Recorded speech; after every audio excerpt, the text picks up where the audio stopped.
பிரபத்தியாதி குணார்ணவம் யதீந்திர பிரவணம் வந்தே ரம்யஜா மாதனம் முனிம் லக்ஷ்மீரா சமாரம்பாம் நாதயாமன மத்தியமான் அஸ்மதாச்சாரிய பர்யந்தாம் வந்தே குரு பரம்பராம். ஆழ்வார் தம்முடைய பெரிய திருவந்தாதி என்ற நூலிலே ஒரு பாசம் அழித்து இருக்கிறார். கார்கலந்த மேனியான் கைகலந்த ஆழியான் பார்கலந்த பல்வையிட்டான் பாம்பனையான் சீர்கலந்த சொல்லினைந்து போக்காலே சூழ்வினையின் ஆழ்த்துகரை எண்ணினைந்து போக்குவரை போது. அவனுடைய அதாவது கார்கலந்த மேனியான் என்ற சக்கரவர்த்தி திருமானை குறிக்கிறார். அவனுடைய சீர்கலந்த சொல் என்பது சக்ரதேவ பிரபன்னாய தவாஸ்மி தீஜை ஆஜதே அபயம் சர்வபூதேபியோ ததாமேதத் பிரதமமா.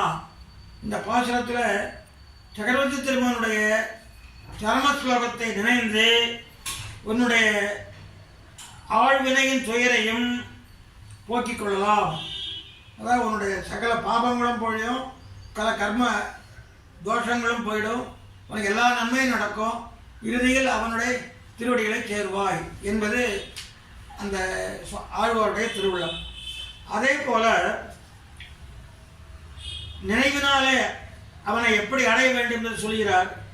துணைநாள் பெருங்களையும் தொல்குலமும் திணநாளும் சுத்த திணநாளும் இன்புடைத்தாமையிலும் கணநாளில் ஓவா தொழிற்சாங்கன் தொற்சீரை நன்னெஞ்சே ஓவாத ஊனாக உன்னுடைய சாப்பாடாக எதிர்க்க வேண்டும் என்றால் அவனுடைய பெருமையை நினைத்தால் உனக்கு சாப்பாடாக இருக்க வேண்டும். அது அவனை நினைத்தால் அவனுடைய பெருமையை பேசுதல் இவையெல்லாம் உனக்கு குணமாக இருக்க வேண்டும்.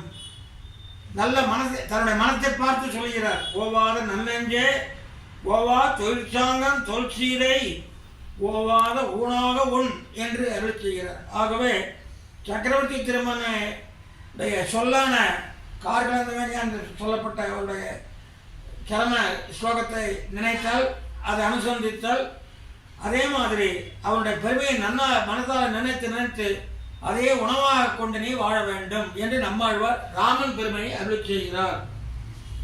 அடுத்தபடியாக நாம் செய்ய வேண்டியது என்ன என்கின்றார். துயர் கெடும் கடிதடைந்து வந்து அடியவர் தொழுமீன் வணங்குங்கள் உயிர்கள் சோலை ஒன்றடுமனை திருமோவூர் பெயர்கள் 1000 வல்லரக்கர் புக்கெழுந்த தைரதன் பெற்ற மரகதமணி தளத்தினையே. இதில் தகப்பனால் திருநாமம் தைரதன் என்று சொல்லப்பட்டிருக்கிறது. நீங்கள் என்ன செய்ய வேண்டும் என்றால் ராமனை தொழ வேண்டும். வல்லரக்கர் புக்கழுந்தவன், அதாவது அரக்கர்களை எல்லாம் அழித்தவன், 1000 நாமங்களை உடையவன் என்று சொல்கிறார். ஸ்ரீராம ராம ராமேதி ரமே ராமே மனோரமே சஹஸ்ரநாம தத்துல்யம் ராமநாம வராமே என்று சொல்கிறார் இல்லையா. அதாவது 1000 நாமாவுக்கு இணையான நாமம் ராம, அதை சொல்கிறார் இந்த பாசுரத்தில். பெயர்கள் 1000 ராமன், அதாவது 1000 நாமங்களுக்கு சமமானது ராமநாமம் என்ற கருத்து அந்த பாடலிலே துணிக்கிறது. அடுத்தபடியாக இன்னொரு பாசுரம் சொல்கிறார். இது இப்போ நான் சொன்ன பாட்டு திருவாமொழி 10ஆம் பத்து முதல் திருவாய்மொழி 8ஆம் பாசுரம். அடுத்தபடியாக என்ன அருள் செய்கிறார். நீழ்கடல் சூழிலங்கை கோன் தோள்கள் தலை துணி செய்தான் தாள்கள் தலையில் வணங்கி நாள் கடலை கழுவினே. இந்த நாள்களாகிய சமுத்திரம் அதை எப்படி தாண்டலாம் அப்படின்றார். நீழ்கடல் நீண்ட கடல் சூழ்ந்த இலங்கைக்கோன் ராவணன் தோள்கள் தலை துணி செய்தான், 10 தோள்களையும் துணி செய்தான் வெட்டினான். தாள்கள் தலையில் வணங்கி அவனுடைய திருவடிகளை வணங்கி நாள் கடலை கழிவினை. காலத்தை எப்படி கழிக்கணும், அவனை வணங்கி நாளை கழிக்க வேண்டும். அவனை வணங்கி தலையால் நாம் அவனை வணங்கி நம்முடைய நாளை கழிக்க வேண்டும். அப்படி கழித்தால் என்ன கிடைக்கும் அப்படின்னு வந்து கேட்டால், தொழுமீன் தொண்டீர்கள் கழித்து தொழுமென் அவனை தொழுதால் வழிநின்ன வல்வினை மாழ்வித்து அழிவினை ஆக்கந்தருமே. உங்களுடைய வல்வினையெல்லாம் போயிடும், உங்களுக்கு நல்ல ஆக்கம் வரும் என்று அந்த அவனை தொழுதால் வருகின்ற பயனை இந்த பாசுரத்திலே சொல்லுகிறார். இந்த சம்சார சாகரத்தை கடக்க வேண்டுமானால் அவருக்கு ஓடம் போல ஒரு துணை வேண்டும். கடலிலே மிதக்கிறதுக்கு உதவுகின்ற தொப்பத்து புனை என்று சொல்லுவார்கள். சம்சாரமாகிய கடலை கடப்பதற்கு வருகின்ற தப்பமாக இருப்பவன் எம்பெருவான். அதை 9ஆம் பத்திலே அருமையாக சொல்கிறார். துணையும் சார்பும் ஆகுவார் போல் சுற்றத்தவர் பிறரும் அணைய வந்து ஆக்கமுண்டே அட்டைகள் போல் சுவைப்பர். உங்களுக்கு உறவுக்காரங்களாம் எப்படிப்பட்டவன்னா, பணம் வந்துருந்ததுன்னா உன்னை சுற்றி இருந்துட்டு உறவு கொண்டாடிட்டு உன்னுடைய பணத்தை எல்லாம் சாப்பிடுவார்கள், உன்னுடைய செல்வத்தை எல்லாம் அழிப்பதற்கு கூட இருந்து அன்பளிப்பார்கள். ஆனால் அதனால் ஒரு பயனும் ஆட்சி இல்லை. உனக்கு பெருமை வேணால் உண்டாகலாம வழிய உய்வதற்கான வழி அதில் கிடையாது. கணையன்னாலே 7 வரம் எய்த எம் கார்முகில்.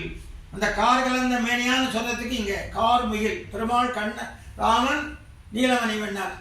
மையோ மரகதமோ மரிகடலோ மழமுகிலோ ஐயோ என்று கம்பர் அவருடைய திருவினி அழகை கம்பராமாயணத்தில் சொல்கின்றார். மழைமுகில் போன்ற நிறத்தன் ராமன். ஆனால் கணை ஒன்றாலே 7 மரமும் எய்த எம் கார்முகிலை. இந்த இடத்துல சரித்திரம் என்னன்னு கேட்டால், சுக்ரீவன் வாலி இவர்களுக்குள்ள பகைமை அதை வளர்த்தா இங்கே குறிப்பிட்ட காலத்தில் சொல்ல முடியாதுன்னு சொல்கிறேன். வாலி சுக்ரீவனுக்குள்ள இருந்த பகையில் சுக்ரீவன் ராமனை சரணாகதி அடைகிறான். அப்போது அவனுக்கு சந்தேகம், வாலியினுடைய பராக்கிரமத்துலாம் ராமனுக்கு இருக்குமோ என்று சந்தேகப்பட்ட போது அந்த எலும்பு கூட தள்ளினான்.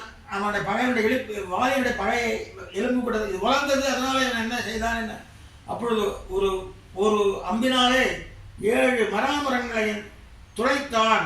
அப்பொழுதுதான் நம்ம அதனால் நம்முடைய பாபத்தை எல்லாம் போக்குவானா, நம்ம நல்ல கதி கொண்டு போவானா என்று நம்ம சந்தேகப்படக்கூடாது. சரணாகதி பண்ணுறவனுக்கு மகா விஸ்வாசம் இருக்கணும். அந்த மகா விஸ்வாசம் இருக்கணும் நமக்கு. நம்ம மகா விஸ்வாசம் எப்படி உண்டாகுன்னா, அவனையே நம்ம வழித்துணையாக, அதாவது அவன் நமக்கு தெப்பம் போல இருந்து நம்ம சம்சார கடலில் இருந்து நம்ம நீக்குவான்.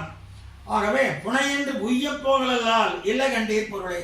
இதில் நம்மாழ்வார் கொண்ட பண்டீர் மக்களுக்கான சம்சாரத்தை பற்றி சொல்கிற போது சொல்கிறார், இந்த உறவுக்காரெல்லாம் நம்பாத, உன்னோட உட்காந்து சாப்பிட்டு போயிடுவா, அழிச்சிட்டு போயிடுவா.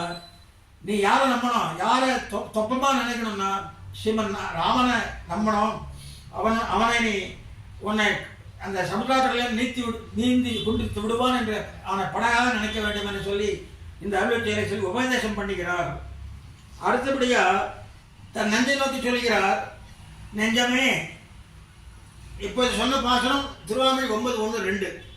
அடுத்தபடியாக 3ஆவது பத்தில் 8:1 நெஞ்சமே நீள் நகராக இருந்த என் தஞ்சனே தன்னிலங்கை கிரை சற்ற நஞ்சனே.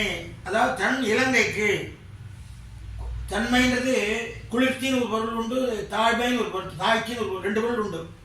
அந்த இலங்கை எப்போவுமே இறக்கர்கள் இருக்கிற இடமாக சொல்லப்பட்டிருக்கு. ராமாயணத்துக்கு முன்னாலேயே இறக்கர்கள் இருந்ததாக சொல்வார்கள். தன்னிலங்கைக்கு இலையை சற்ற நஞ்சனே, அதாவது ராவணனுக்கு நஞ்சு போல இருந்தவனே. நெஞ்சமே நீளராக என் தஞ்சனே, என்னுடைய நெஞ்சமாக நீளத்தில் எனக்கு தஞ்சமாக இருப்பவன் நீ என்று எம்பெருமானை தஞ்சமாக வரணம் பண்ண வேண்டும். சரணாகதியில் ஆனுகூலிய சங்கல்பம், பிராதிகூலிய வர்ஜனம், கோப்துத்ர வர்ணம், மகா விஸ்வாசம் இதெல்லாம் சொல்லப்பட்டிருக்கு.